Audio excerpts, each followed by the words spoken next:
One of the best things about A Song of Ice and Fire is the characters. They're all well thought out, they have their own motives, wants, needs, weaknesses, etc.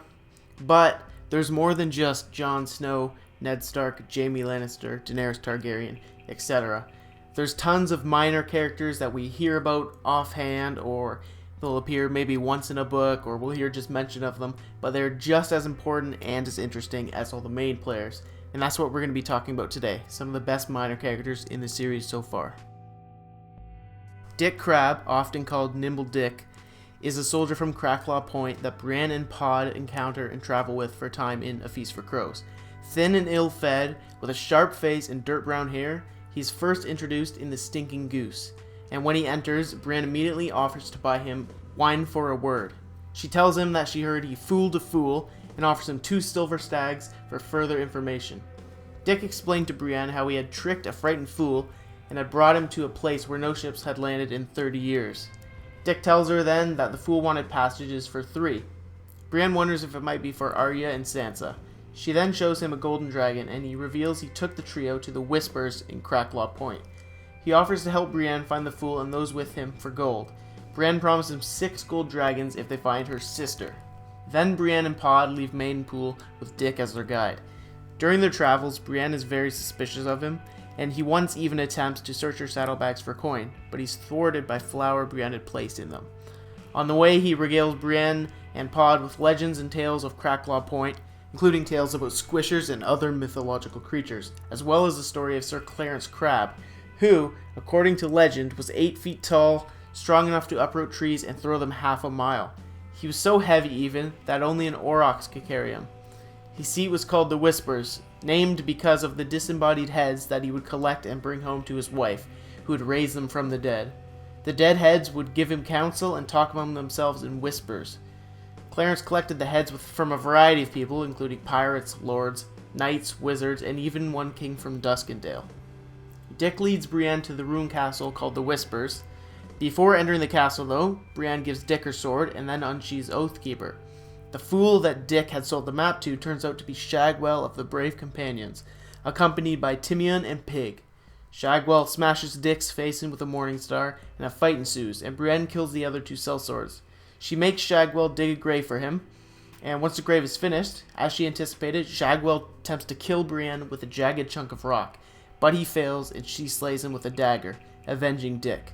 Brienne then tossed the 2 gold dragons down onto Dick's grave, and when Pod asks her why, she explains to him that it was the reward she promised him for finding her fool.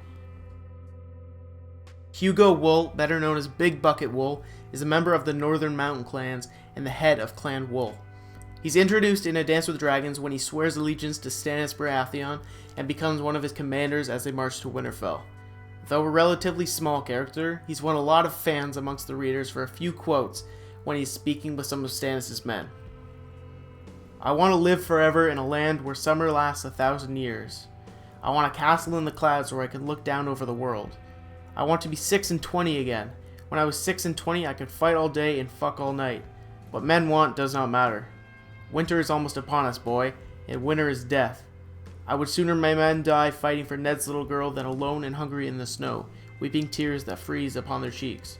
No one sings songs of men who die like that. As for me, I am old. This will be my last winter. Let me bathe in Bolton blood before I die. I want to feel it splatter across my face when my axe bites deep into a Bolton skull. I want to lick it off my lips and die with the taste of it on my tongue. And if that's not cool enough, he also says, Red Ryalu means nothing here, to one of Stannis' men. Jenna Lannister is the younger sister of Tywin and Kevin, the aunt of Jaime, Cersei, and Tyrion, as well as the husband of Lord Emmon Frey, whom she was betrothed to at the age of 7. Her older brother Tywin spoke out against the match, though their father Tytos did nothing to stop it. Although the 2 siblings would grow apart as they got older, Jenna would still cherish him for being the only one to speak out against the marriage. Now, Jenna is introduced in A Feast for Crows through Jaime's point of view, as Emmon Frey is granted possession of River Run.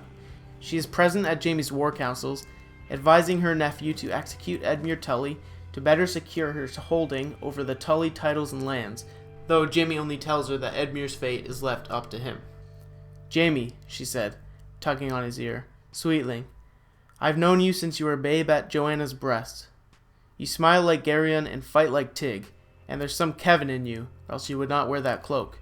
But Tyrion is Tywin's son, not you. I said so once to your father's face, and he would not speak to me for half a year. Men are such thundering great fools, even the sort who come along once in 1,000 years. Edmure Tully eventually surrenders Riverrun, but first allows his uncle, Brynden Tully, to escape, before Lannister soldiers enter the castle. When her husband complains about the fact that Brynden might return to claim the castle, Genna informs him that he must hold the castle himself or destroy it and return to Casterly Rock. When Aemon insists that some of the garrison of Riverrun might have knowledge about the whereabouts of the Blackfish, Genna suggests that a few might be put to question, but Jaime refuses the notion, having previously promised Edmure Tully that the garrison would not be harmed if the castle yielded peacefully. When Jaime agrees to allow the garrison to leave, forcing them to vow never to take up arms against House Lannister, Genna voices her disagreement. Then she and Aemon hold Riverrun with a garrison of their own, consisting of about 200 men at the end of A Feast for Crows.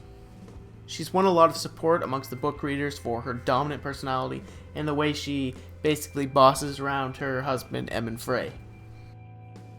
The king, the old king, Aerys II Targaryen, who had not been quite so mad in those days, had sent his lordship, Lord Steffon, to seek a bride for Prince Rhaegar, who had no sisters to wed.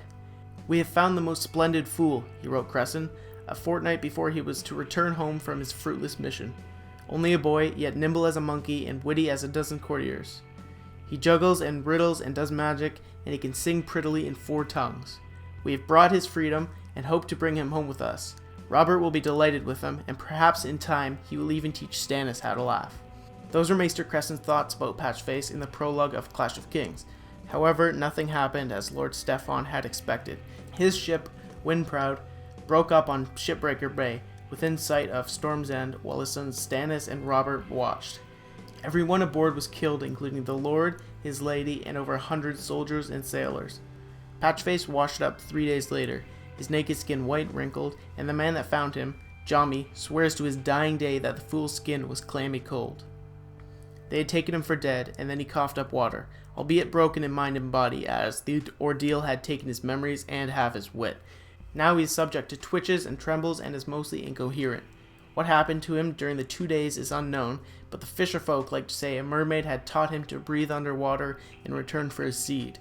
It was suggested by Sir Harbert, the castellan of Storm's End, that it would be kindest for Maester Cresson to let the mad boy die. But he had refused, and now he wonders at that decision. Patchface was employed as court jester and fool at Dragonstone. He spends most of his time with Shireen, Stannis' daughter, who calls him Patches, and the two seem to have developed a strong friendship, and Patchface even accompanies Shireen even to the Wall later on in the series. However, he is not all that he appears to be, as he speaks in strange songs and riddles, predicting the Red Wedding and other events that we have yet to decipher or have yet to take place. Melisandre, when thinking about him, even says, "That creature is dangerous. Many a time I have glimpsed him in my flames. Sometimes there are skulls about him, and his lips are red with blood." Marwan the Mage is one of the most mysterious characters in the entire series, and one of the most discussed and debated among the fandom as well. He's an Archmaester of the Citadel, short and squat with enormous hands, a thick chest, and a hard ale belly. He has white hair coming out of his nose and ears, and his nose has been broken more than once, and his teeth are stained red. As he has dedicated his life to studying the higher mysteries, his ring, rod, and mask are made of Valyrian steel. It was he who encountered Mirri Maz Duur in Essos and taught her secrets of human anatomy as well as the common tongue, and he even spent 8 years mapping different lands on the continent, studying with Shadowbinders and Warlocks, and he even confirmed that there were no living animals in Asshai. Leo Tyrell even claims he has lit an obsidian candle. However, despite being an Archmaester, he's known to dislike the Order, going on to tell Sam how he believes the Maesters are behind the extinction of the dragons in this quote. "Who do you think killed all the dragons the last time around? Gallant dragon slayers armed with swords?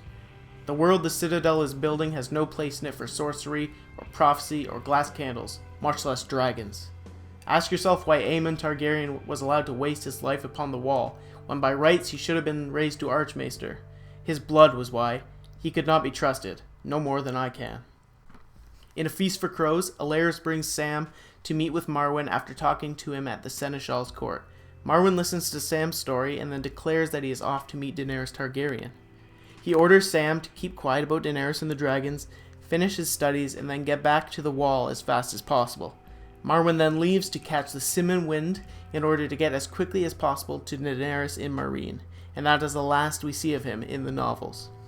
There are also many other theories in the fandom circulating about Marwan, about his history, the things he knows, and what he's going to affect in the future. How is all this knowledge going to play out and assist the characters? So there you have it. 5 minor, very interesting characters that do not get a lot of attention, but are very integral to the story and really contribute to how rich and interesting the novels are. If you like more videos like this, I'm definitely going to have more kind of list videos in the future, as well as continuing my series of lore, speaking about some of the more obscure aspects of A Song of Ice and Fire. So, thanks for watching, and I'll see you next time.